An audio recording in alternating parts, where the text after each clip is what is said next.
warahmatullahi wabarakatuh. Shalom. Salam sejahtera bagi kita semua. Kami mahasiswa STMIK Pelita Nusantara, Prodi Teknik Informatika semester 4. Di video ini kami akan memaparkan hasil kerja kelompok kami guna memenuhi tugas akhir dari mata kuliah Rekayasa Perangkat Lunak dengan dosen pengampu Ibu Sulindawati, Eskom Mkom. Yang pertama ada Peris Manzebua dengan NIM 22012160. Lalu yang kedua ada Putri Chania Borutarigan dengan NIM 2201214146. Dan yang ketiga ada Nasya Rahmalia dengan NIM 2201211137. Lalu yang keempat ada Yasri Yolanda Alexia Simarmata dengan NIM 2201211152. Dan yang terakhir ada Hartati Valentina Sipautar dengan NIM 2201211134. Penerapan IT saat ini merambah seluruh sektor, termasuk ekonomi dan perdagangan untuk meningkatkan kinerja dan daya saing perusahaan. Forkom, penjual elektronik di Medan, berencana meluncurkan website penjualan online untuk meningkatkan efisiensi dan keamanan transaksi. Ini akan memperluas pasar dan mengurangi ketergantungan pada marketplace gratis yang tidak stabil. Tantangan teknisnya meliputi manajemen inventaris, keamanan pembayaran, dan perlindungan data pelanggan. Proses pengembangan sistem menggunakan rekayasa perangkat lunak yang struktur dengan iterasi dan pengujian ketat untuk memastikan kehandalan dan kualitas sistem. Dengan adanya website ini adalah 1. Dengan diterapkannya sistem tersebut dapat memudahkan Forkom dalam mengelola transaksi penjualan. 2. Dengan mempunyai website penjualan online sendiri, Forkom terlihat lebih profesional dan terpercaya. 3. Keamanan dalam mengelola bisnis juga akan lebih terjamin daripada membuka dan membangun etalase produk pada sebuah marketplace gratis yang belum tentu akan bertahan lama waktu aktif atau tidaknya marketplace tersebut. 4. Dengan mempunyai website penjualan online tersendiri, kita juga bisa lebih efektif dan efisien dalam mengelola produk tanpa adanya ikut campur tangan kedua.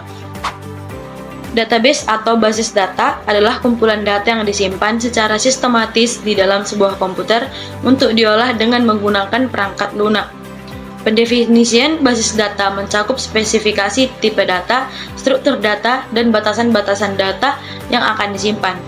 Basis data berperan penting dalam sistem informasi sebagai gudang penyimpanan data yang diorganisir untuk menghindari duplikat data, memperjelas hubungan antar data, dan menyederhanakan proses update. ERD atau biasa disebut dengan Entity Relationship Diagram adalah teknik untuk memodelkan kebutuhan data suatu organisasi selama tahap analisis proyek pengembangan sistem. ERD memberikan dasar untuk desain database relasional yang mendukung sistem informasi yang dikembangkan. ERD bersama dengan detail pendukungnya merupakan model data yang digunakan sebagai spesifikasi untuk database. Teks di atas juga menjelaskan konsep-konsep dasar dalam ERD. Yang pertama ada entitas. Entitas adalah objek dalam dunia nyata yang dibedakan dari objek lain. Memiliki atribut untuk mengidentifikasinya. Setiap entitas memiliki primary key yang unik. Kedua, atribut. Atribut adalah bagian dari entitas yang mendeskripsikan karakteristiknya. Ada dua jenis atribut, yang pertama identifier atau key untuk identifikasi unik entitas, dan yang kedua ada deskriptor atau non-key atribut untuk karakteristik non-unik. Yang ketiga, kardinalitas. Kardinalitas adalah menyatakan jumlah hubungan antar entitas. Yang pertama ada one-to-one, yaitu satu entitas pada A berhubungan dengan satu entitas pada B.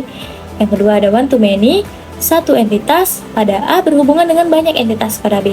Yang ketiga ada many to many, yaitu banyak entitas pada A berhubungan dengan banyak entitas pada B. Berikut ini adalah contoh penerapan ERD pada studi kasus kami.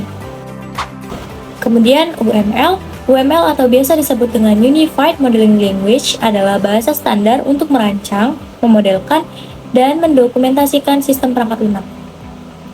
UML menggunakan notasi grafis untuk menggambarkan struktur, perilaku, dan interaksi antar komponen dalam sistem. Ini membantu tim pengembangan untuk berkomunikasi dengan jelas mengenai desain, analisis, dan implementasi sistem yang kompleks. UML mencakup diagram untuk menggambarkan struktur statis, perilaku dinamis, interaksi objek, dan pengelompokan elemen sistem.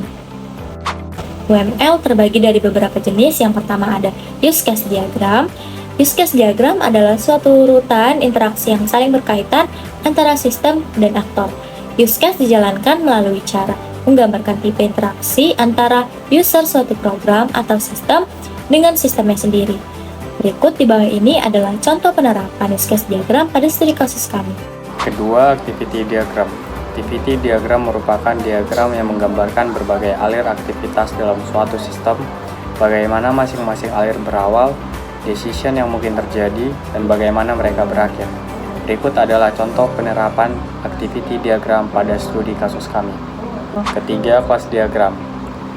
Objek adalah representasi entitas dalam dunia nyata atau konseptual, memiliki status, perilaku, dan identitas. Kelas adalah deskripsi kelompok objek dengan properti, perilaku, dan hubungan yang serupa.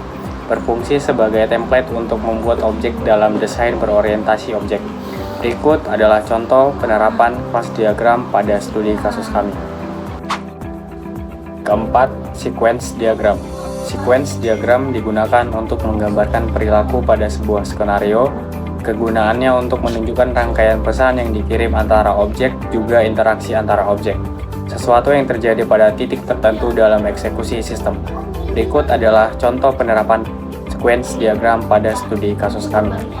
Selanjutnya, kita ke cara pembuatan website. Langkah-langkah membuat website dengan menggunakan MySQL. Langkah yang pertama, perencanaan. Tentukan kebutuhan website Anda, termasuk desain, fitur, dan fungsionalitas yang ingin Anda implementasikan. Langkah yang kedua, pemilihan platform. Pilih platform untuk pengembangan website seperti WordPress, Laravel, atau framework lain yang mendukung MySQL sebagai database. Langkah yang ketiga, instalasi server. Pastikan server web dan MySQL server terinstall dan dikonfigurasikan dengan benar di server atau lokal Anda. Langkah yang keempat, desain database. Rancang struktur database Anda menggunakan MySQL, WordPress, atau alat lainnya. Tentukan tabel, relasi antar tabel, dan kolom yang diperlukan untuk menyimpan data website Anda. Langkah yang kelima, buat database. Buat database baru di MySQL menggunakan perintah seperti create database. Di MySQL shell atau melalui GUI seperti PHP MyAdmin. Langkah yang keenam, koneksi database. Konfigurasikan koneksi ke database MySQL dalam kode program. Ini termasuk pengaturan host, username, password, dan nama database dalam file konfigurasi atau script PHP Anda. Langkah yang ketujuh, pengembangan backend. Mulailah mengembangkan backend website Anda menggunakan bahasa pemrograman seperti PHP dengan MySQL sebagai backend database.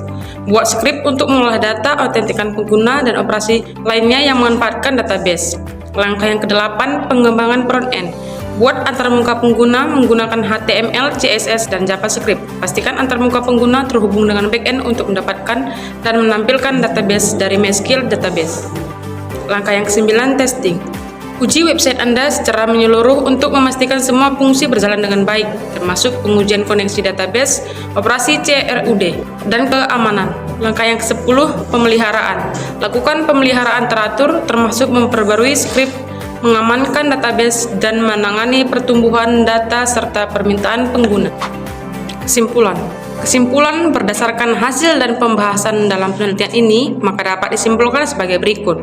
Sebelum adanya sistem ini, konsumen harus datang ke toko untuk melakukan transaksi. Sistem yang dibuat bertujuan untuk melayani pelanggan dalam waktu 24 jam yang ingin melakukan transaksi secara online, dan metode pembayaran yang disediakan yaitu mengunggah bukti pembayaran menggunakan tipe data JPG dan PNG. Dengan mengunjungi e-commerce yang telah dibuat Forcom, di mana di website tersebut telah dimasukkan berbagai barang yang sedang dipromosikan. Penelitian ini menghasilkan e-commerce pada toko Forcom serta membantu pihak toko dalam mengenai proses pemasaran dan penjualan serta pengolahan data. Saran untuk pengembangan selanjutnya dapat menambahkan proses pembelian melalui situs. Perlu memperbaiki tampilan e-commerce ini agar tampilan lebih menarik.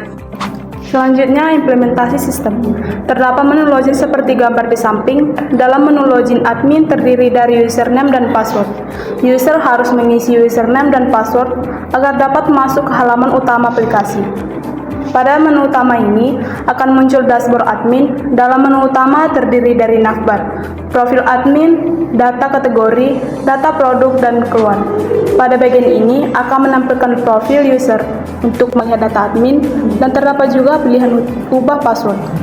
Di bawah data admin, untuk customer yang ingin membeli produk kami, bisa langsung mengakses isi aplikasi tersebut tanpa harus memiliki akun terlebih dahulu.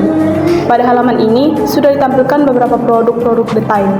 Dengan mengklik gambar produk, maka akan terbuka detail lengkap produk. Jika customer tertarik dengan produk tersebut, customer dapat langsung menghubungi admin dengan mengklik logo WhatsApp yang berada di bawah detail produk. Setelah mengklik hubungi via WhatsApp, pesan otomatis seperti di atas akan muncul pada room chat dengan admin Forkom dan customer dapat melakukan konfirmasi pemesanan produk dengan admin di WhatsApp tersebut. Sekian pemaparan dari tugas akhir kami ucapkan Terima kasih.